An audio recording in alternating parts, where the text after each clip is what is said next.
Greetings everyone. आज मैं UPSC civil services examination pre में लास्ट 5 ईयर्स में पूछे गए एंशियंट हिस्ट्री के क्वेश्चंस को डिस्कस करूंगा और फिर कुछ ऑब्जर्वेशन शेयर करूंगा इस सेक्शन को अच्छे से कवर करने के रिगार्डिंग। मगर उससे पहले आप इस चैनल को सब्सक्राइब कर लें ताकि फ्यूचर में अपलोड होने वाले सारे वीडियोस का टाइमली अपडेट्स आपको मिल सके।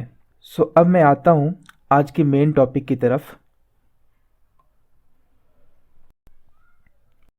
तो जैसा कि आप देख पा रहे होंगे कि 2022 में 2 क्वेश्चन पूछे गए थे एंशिएंट हिस्ट्री के सेक्शन से प्री के एग्ज़ाम में। वहीं 2021 के प्री में 4 क्वेश्चंस आए थे और 2020 में भी 4 क्वेश्चंस पूछे गए थे। वहीं 2019 में 3 क्वेश्चंस और 2018 में इस सेक्शन से कोई भी क्वेश्चन नहीं आया था, बट 2017 में इससे एक क्वेश्चन आया था। अब मैं डिस्कस करता हूँ 2022 में आने वाले एंशिएंट हिस्ट्री के क्वेश्चंस को। तो पहला क्वेश्चन है, according to Kautilya's Arthashastra which of the following are correct. यानी कि कौटिल्या की जो एक बुक है अर्थशास्त्र, उसके हिसाब से कौन से नीचे दिए गए स्टेटमेंट सही हैं। पहला स्टेटमेंट है, a person could be a slave as a result of judicial punishment. यानी कि जुडिशियल पनिशमेंट के तौर पे किसी इंसान को स्लेव बनाया जा सकता था क्या। दूसरा स्टेटमेंट है, if a female slave bore her master a son she was legally free. तीसरा स्टेटमेंट है, if a son born to a female slave was fathered by her master, the son was entitled to the legal status of master's son। यानी कि अगर किसी female slave और उस female slave के master से कोई बच्चा पैदा होता है, कोई लड़का पैदा होता है, और उस लड़के की परवरिश अगर वो मास्टर करता है, तो वो जो बच्चा हुआ वो इसका लीगल सन कंसिडर किया जाएगा। तो ये 3 स्टेटमेंट्स हैं। आपको बताना इन चारों ऑप्शंस में से कौन से ऑप्शन सही है। आप इस वीडियो को पॉज कर लें और इस क्वेश्चन को सॉल्व करने की कोशिश करें।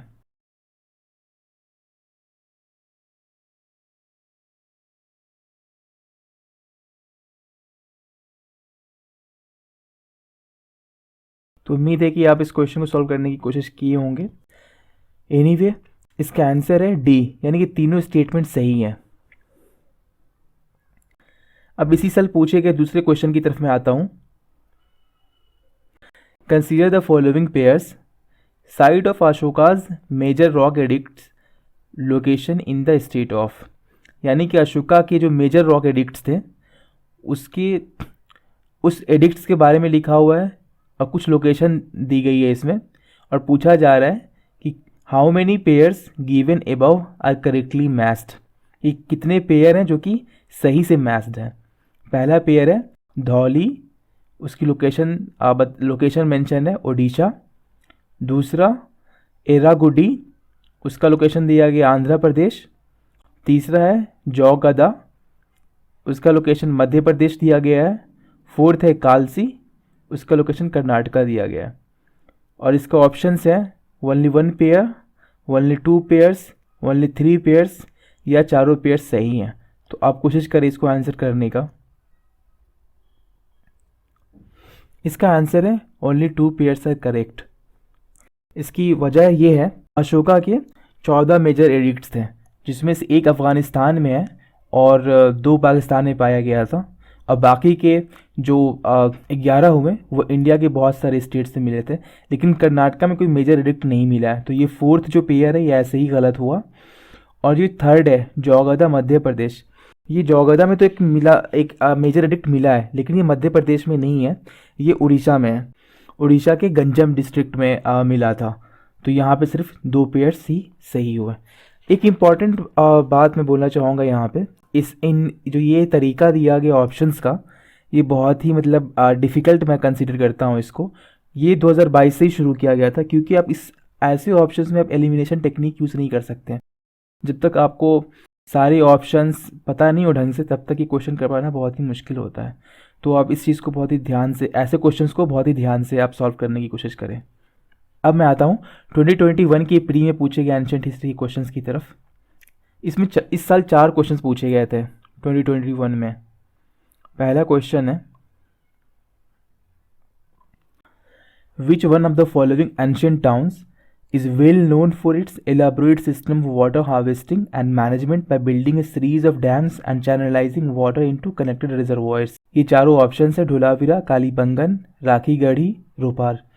यानी कि इन चारों जो दिए गए शहरों में से कौन सा ऐसा शहर है जो कि एंशियंट पीरियड में बहुत ही वाटर हार्वेस्टिंग के लिए मशहूर था। तो आप इस क्वेश्चन को आंसर करने की कोशिश करें। इसका आंसर है धोलावीरा। अब आते हैं नेक्स्ट क्वेश्चन की तरफ।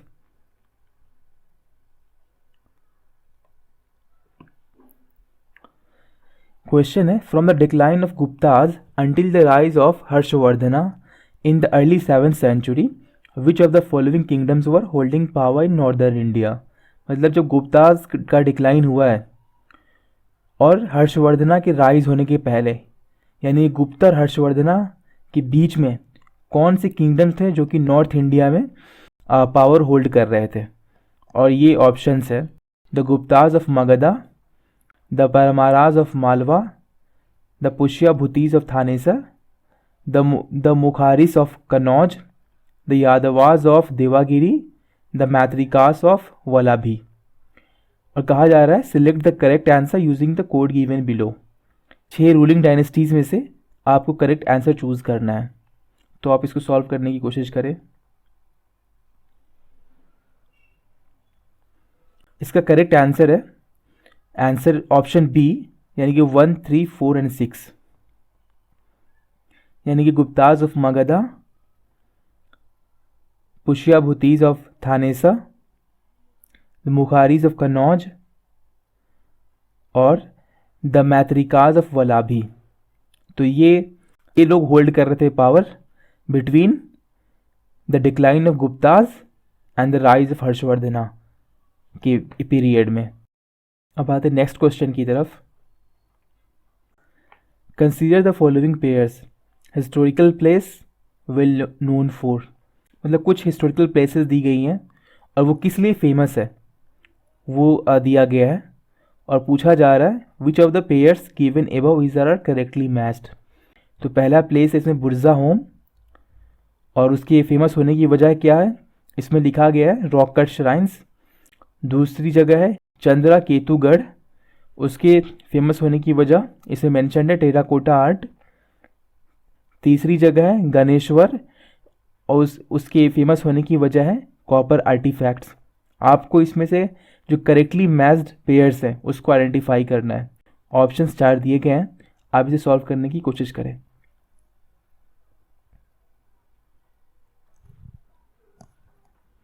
इसका सही आंसर है ऑप्शन डी, यानी कि 2 एंड 3 जो पेयर्स है वही सही है।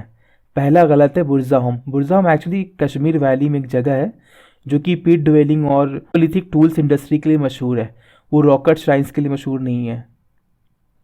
अब आते हैं नेक्स्ट क्वेश्चन की तरफ।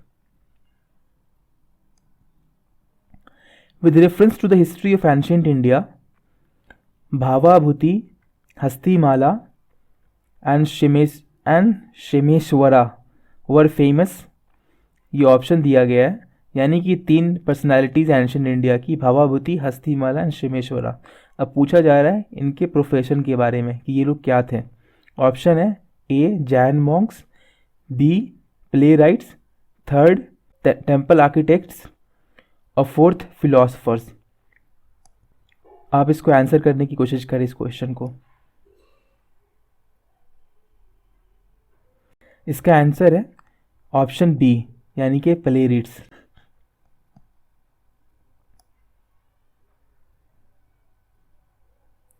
अब 2022 में पूछे गए एंशियंट हिस्ट्री के क्वेश्चंस की तरफ आते हैं।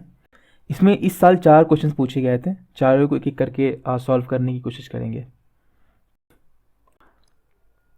पहला क्वेश्चन है,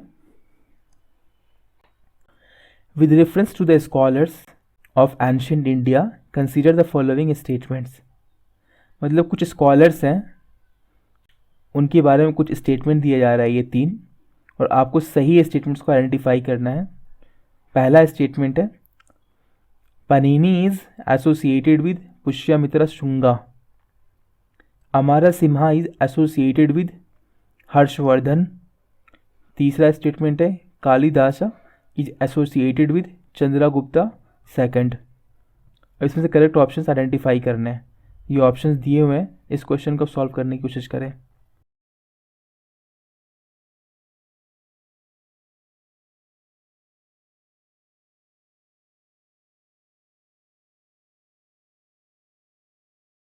इस क्वेश्चन का सही आंसर है ऑप्शन सी, यानी कि 3 ओनली, यानी कि तीसरा स्टेटमेंट ही सही है, बाकी जो 2 हैं वो गलत हैं। इसमें स्टेटमेंट में लिखा गया Panini is associated with Pushyamitra Shunga, जो कि गलत है, क्योंकि पाणिनि जो थे वो एक संस्कृत के बहुत ही बड़े स्कॉलर थे वो, और वो महाजनपदा पीरियड में थे वो। तो ये कहना कि वो पुष्यमित्र शुंगा में थे वो ये गलत होगा। दूसरा स्टेटमेंट है हमारा Simha is associated with Harshavardhana, तो ये भी स्टेटमेंट गलत है, क्योंकि ये गुप्ता एरा में थे, जो कि हर्षवर्धना पीरियड से पहले है।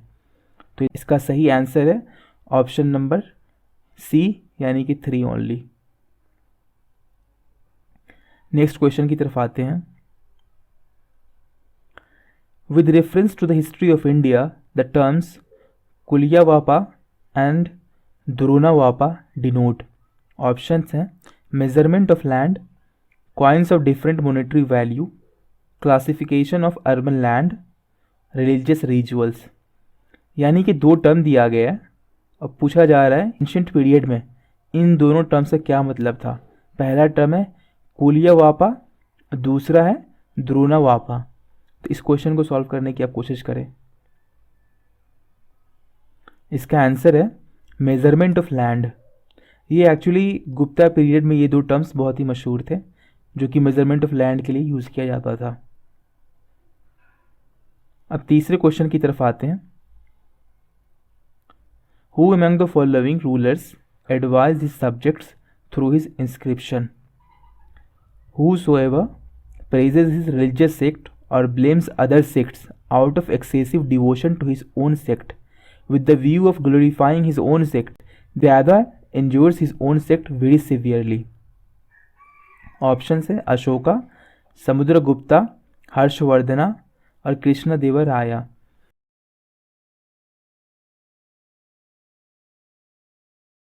इसका आंसर है Ashoka. Actually major edict number 12 में ये पाया गया था लिखा हुआ ऐसा, जबकि अशोका ने कलिंगा वॉर उन्होंने किया था, उसके बाद उनमें ट्रांसफॉर्मेशन आई थी, तो उसी के बाद का ये एडिक्ट है। आते नेक्स्ट क्वेश्चन की तरफ। With reference to the period of Gupta dynasty in ancient India the towns Ghantasala, Kadura and Chaul were well known as. Option A है ports handling foreign trade, option B capitals of powerful kingdoms, option C places of exquisite stone art and architecture, option D important Buddhist pilgrimage centres. Question कह रहा है Gupta period के कुछ towns का नाम दिया गया है, वो टाउन्स हैं घंटासला, कदुरा एंड चौल। अब पूछा जा रहा है ये तीनों शहर किस लिए मशहूर थे, तो आपको इसका आंसर करना है। इसका आंसर है पोर्ट्स हैंडलिंग फॉरेन ट्रेड। तो ये तीनों जो शहर थे गुप्ता पीरियड में वो फॉरेन ट्रेड के लिए मशहूर थे। अब आते हैं 2019 में पूछे गए क्वेश्चंस की तरफ। 2019 में 3 क्वेश्चंस थे एंशिएंट इंडियन हिस्ट्री से, सभी को एक एक करके डिस्कस करते हैं। पहला है which one of the following is not a Harappan site. Options है चान्हुदारो, कोट डीजी, सोहगौरा, देसालपुर। यानी कि ये 4 शहर का नाम दिया गया, पूछा जा रहा है इसमें हरप्पन साइट कौन सा नहीं है।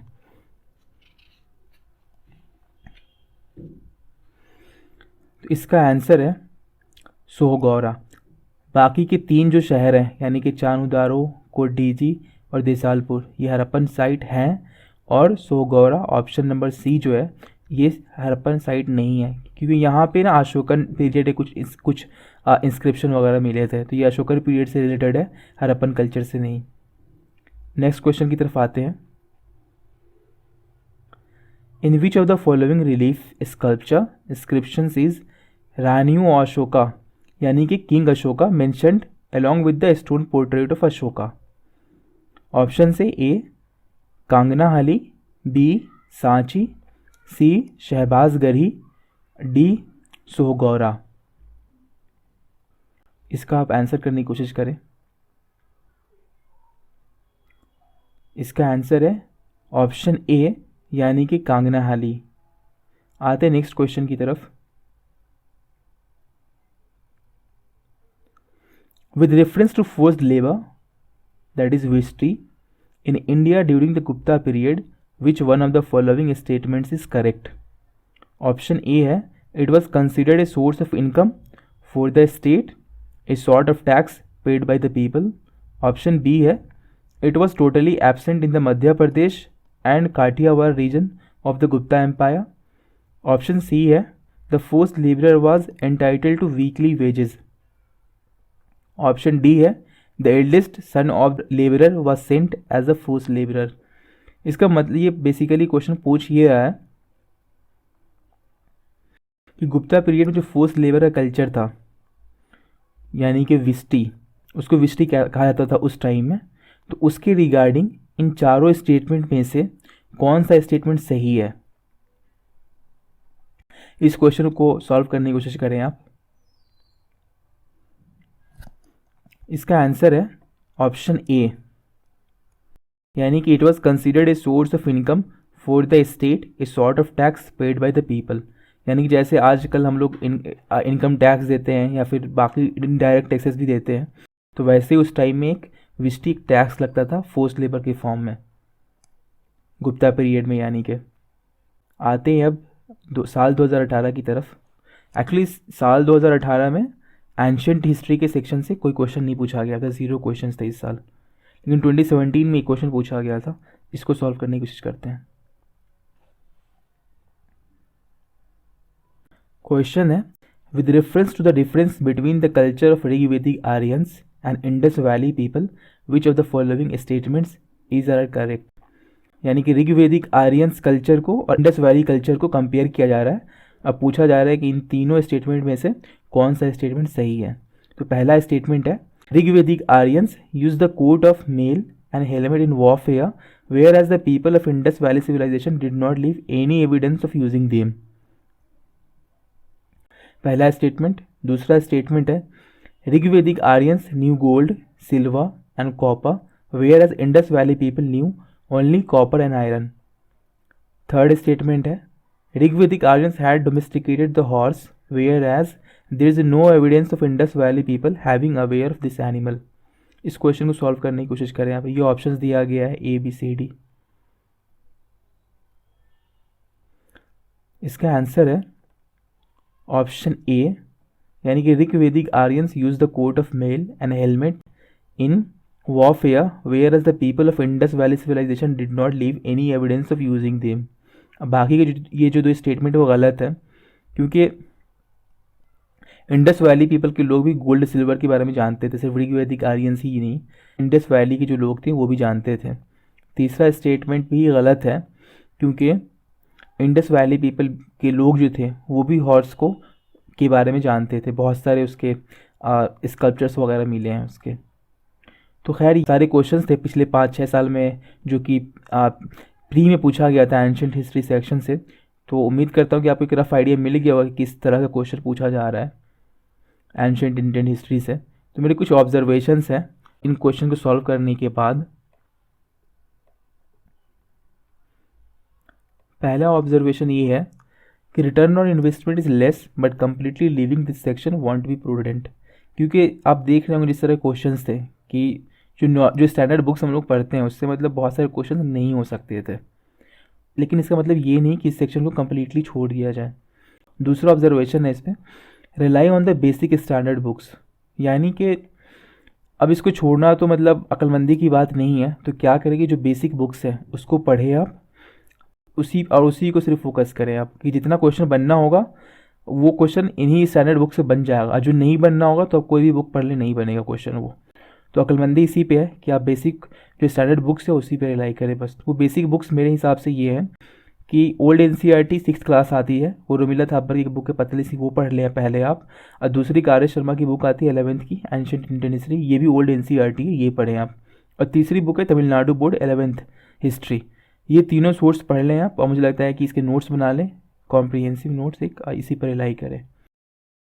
तीसरी बात है, don't read books like the wonder that was India by Romila Thapar. अब क्वेश्चन का नेचर देख करके तो लग नहीं रहा होगा कि इन बहुत सारे क्वेश्चन इन सोर्सेज से पढ़ने के बाद सॉल्व हो सकते हैं, लेकिन क्वेश्चन देख रहे होंगे आप, मैक्सिमम 4 क्वेश्चन आ रहे हैं। तो इन सिर्फ 4 क्वेश्चन को सॉल्व करने के लिए अब मोटी मोटी बुक्स पढ़ने की ज़रूरत नहीं है। आप जैसे the wonder that was India, अब इसमें अराउंड 800-900 वर्ड्स, 900 पेजेस है इसमें। अब इन सब बुक्स को पढ़ने की ज़रूरत नहीं है, बल्कि आप इन्हीं सब बुक्स को पढ़ें और इसके नोट्स बनाएं। फोर्थ पॉइंट है, solve mock test of prominent coaching institutions. Ancient Indian history को प्रिपेयर करने का एक और अच्छा सोर्स है मुझे लगता है कि जो प्रोमिनेंट कोचिंग इंस्टीट्यूशंस हैं, लाइक विजन IIS है, वाजीराम है, इनसाइट्स ऑन इंडिया है, उन सब के मॉक पेपर्स आप ले लें एंशिएंट हिस्ट्री सेक्शन वाले, और जो भी क्वेश्चन है उसमें उसको सॉल्व करें आप और रिवीजन करें। तो उम्मीद है कि आपको इस वीडियो से कुछ फ़ायदा मिला होगा और एंशिएंट इंडियन हिस्ट्री के स्ट्रेटजी को फॉर्मुलेट करने में हेल्प करेगी ये वीडियो आपको। लास्ट अपील है कि अगर आपको कुछ भी इस वीडियो से सीखने को मिला हो तो आप इसे दूसरे एस्पायरेंट्स के साथ किसी भी शेयर करें और मेरे चैनल को सब्सक्राइब करें, ताकि जो भी नए वीडियो मैं अपलोड करूँ आपको इसी तरीके के, आपको उसका टाइमली अपडेट्स मिल सके। Thank you very much.